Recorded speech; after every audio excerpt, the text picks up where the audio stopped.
V, the president! You have to... Songbird! God damn it! Shit!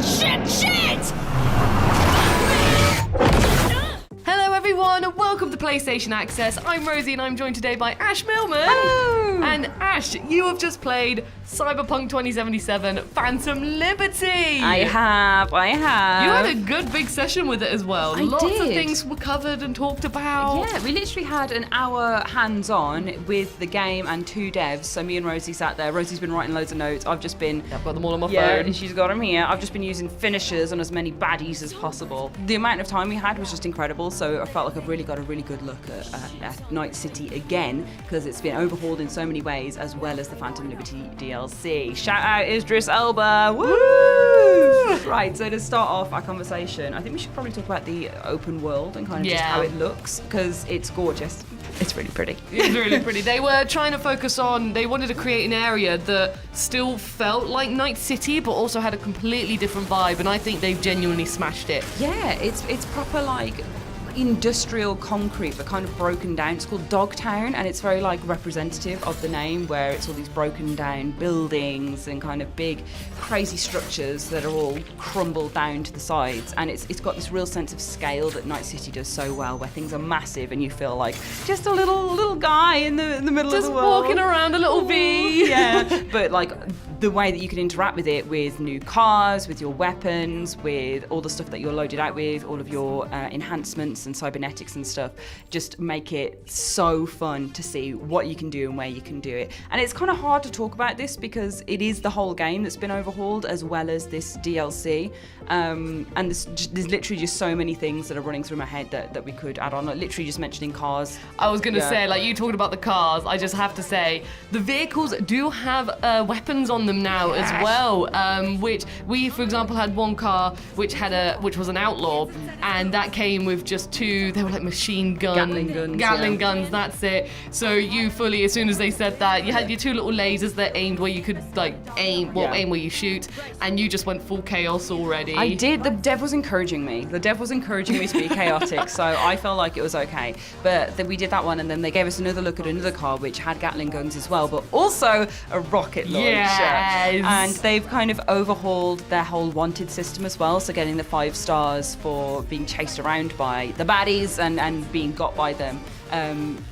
Initiates different sequences, so you'll get more people after you the higher your star wanted rating, until you get to the 5th one, where it ends up in like a boss battle with so many intense enemies and heavies coming after you.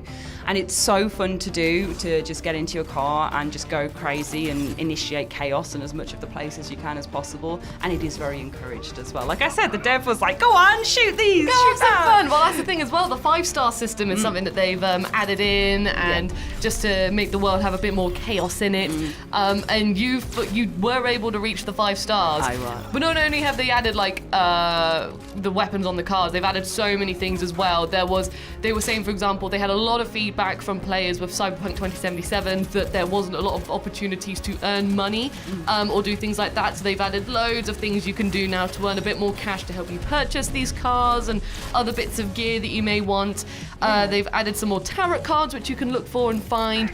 And they've also got, you may see there's these big sort of red smoky areas, and what they are is that they're packages that are completely optional, but if you go grab them, then there are some like little rewards and bonuses for you, but you've got to do it quick because other people are after it as well in the game. So if you don't get them when you see them, you do have the they go. They go, yeah. They're only there for a limited amount of time.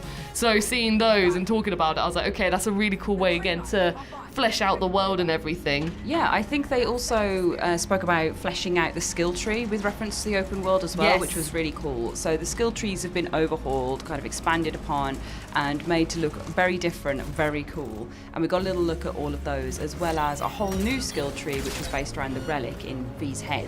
So in this relic skill tree, you can only expand that by going out and exploring. So they wanted to kind of react to fan feedback about being able to be rewarded for looking around the game more. So the more you explore Dogtown and check out Phantom Liberty, as you know, as the main core of this, that's where you get this skill tree unlocked, you'll get different perks that come to you from that, which is a really cool addition and a really nice way of incorporating what fans have been thinking too. So it's nice. Basically, they were just saying the whole time that they've listened, and it really does seem like the best iteration of Cyberpunk yet. And then there's a whole badass DLC on top of it. We obviously got to look at the story as well of Phantom Liberty. So playing as V, you're basically involved in a mission where you need to rescue the president and go after them. Their plane or machine, whatever it is in this cyberpunk world, their plane-like vehicle gets shot out of the sky, and you're on a massive rescue mission to go and make sure that the president is safe. And then a little bit later on, it introduces us to the kind of core storyline that gets explored a little bit more, where you need to recruit Idris Elba, secret security extraordinaire, to help you sort your business out, basically. It's very cool. So no more spoilers other than that. That's just a little overview of what you can expect from Phantom Liberty. He is amazing and incredibly well realised in this world, as so many cameos are. Not that this is a cameo, this is a fully fleshed character, but it's really nice to see him, and really nice to see just how detailed he is as well. He's got his big coat on as well. It's so Luther. It's so cool. And, there are also some existing characters who reappear, and they've got their own story arc as well to Phantom Liberty. So there's just so much story-wise to enjoy. I was fully invested in it already. When they said, we have to wrap up now, I was like, no, I want to talk to the characters more and see how the plot goes. So I am going to say that what Rosie is alluding to is Johnny Silverhand. Yes. Because I feel like you should know that he's in this, and he has his own part in it as well, because it's really nice. It's really nice to see him. It's really nice that he's there and he's got things to say, and you learn a lot more about his backstory and his involvement with different things, which I'm not going to say anything about, but it's just well worth playing. If you like Johnny Silverhand, there's more of him in this. That's enough about the story for now, because we don't want to spoil it, but let's talk about the action and the combat as well. The main thing I wanted to say was that, speaking of feedback that they've got from players of Cyberpunk 2077, is that they've really updated the AI, not only of your opponents, but also of your followers. So when you were fighting with Reed, he was vaulting over obstacles, and he had a really good aim to him. He really helped you out in some situations. I was great. You were great, but there was one moment where you were surprised that a heavy armored villain came in, and they were just about to slash you, but I saw Reed shot them and then prevented the attack, and I was like, oh, go on, Reed, well done. And also the enemies that you'll be fighting, or your opponents, they are a lot smarter, so they'll be hiding under cover a lot more and using their environment to stop you and try and get you and things like that. So it's going to be, a good challenge as well. So you're not just, you can go in stealthily or chaotically. We didn't we didn't see the stealth action much, just because as soon as they offered, they weren't ready for your action. I was just excited to get back to using this new, I wanted to use the new thermal blade katana that they had, and it was so satisfying. You can slash open explosive barrels, going after people, doing these overhauled finishes where you're proper getting in people's faces and getting them gone. The mantis blades are as satisfying as ever. You can ricochet bullets back with your arms and with your blade as well. And then the gunfighting is just super crunchy on the triggers, really nice. It has weight behind it, and you can just headshot away. I really liked the combat. I found it really satisfying, and I really wanted to go into more fights and test out all the different ways that you can go through a battlefield. But I was focused on very much heavy combat fighting rather than stealth, because that's what I wanted to see. You wanted to see. To be fair, I'm glad you did, because we saw some beautiful deflecting bullet parries that you were doing. It was beautiful. You saw some finishers as well. They've got new finishers involved, so we had a glimpse of them, and it was just really, really cool to see.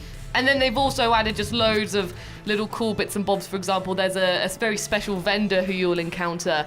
And what makes them special is that they can offer you weapons with the golden background that you may have missed in the base game. So then you can go visit them. And if you did miss them, there's an opportunity for you to obtain them through them as well, which is really, really cool. He does a little dance for you too, which is good. Oh yeah, he does a little dance. He's like, I can't remember what he said. I'm not panicking, just does a little dance away, and it was great.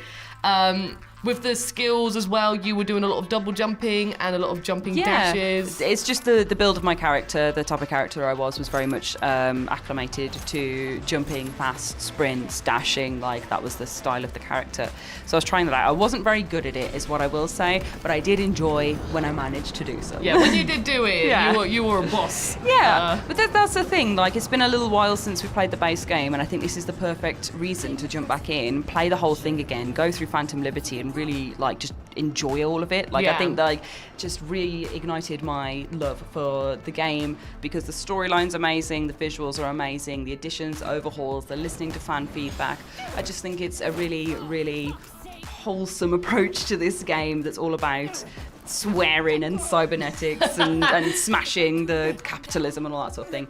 And the devs just had so much love and passion and information that they wanted to share. Like they were all over it, and that's always just, it's just so nice. It's just so nice meeting people with so much love for the art that they're creating, and that they can tell you all these intricate details, and you can see the excitement on their face, and you can feel it when you're playing as well. So I'm a really big fan, and I'm really excited to go back there. I mean, we haven't even said about, your story choices. Like in Cyberpunk 2077, there's so many moments where your choices you make in Phantom Liberty, there'll be scenes that you don't see, and there'll be scenes that you do see, depending on what you did and different outcomes and things like that. So it's got, again, more replayability to it as well, which I know, especially with Cyberpunk, a lot of players like to do. Yeah. So there's just so much new content coming, so much awesome stuff. And I just can't wait for it. Yeah, it's incredibly exciting. So we are going to go and just talk about it some more and be like, oh yeah, I'm so excited. And you can see more of our Summer Games Fest coverage on the channel and just everywhere, all over PlayStation Access, because we've had a great time. So thank you so much for watching. Go and check out some other videos, and we'll see you again very soon. Bye. Bye.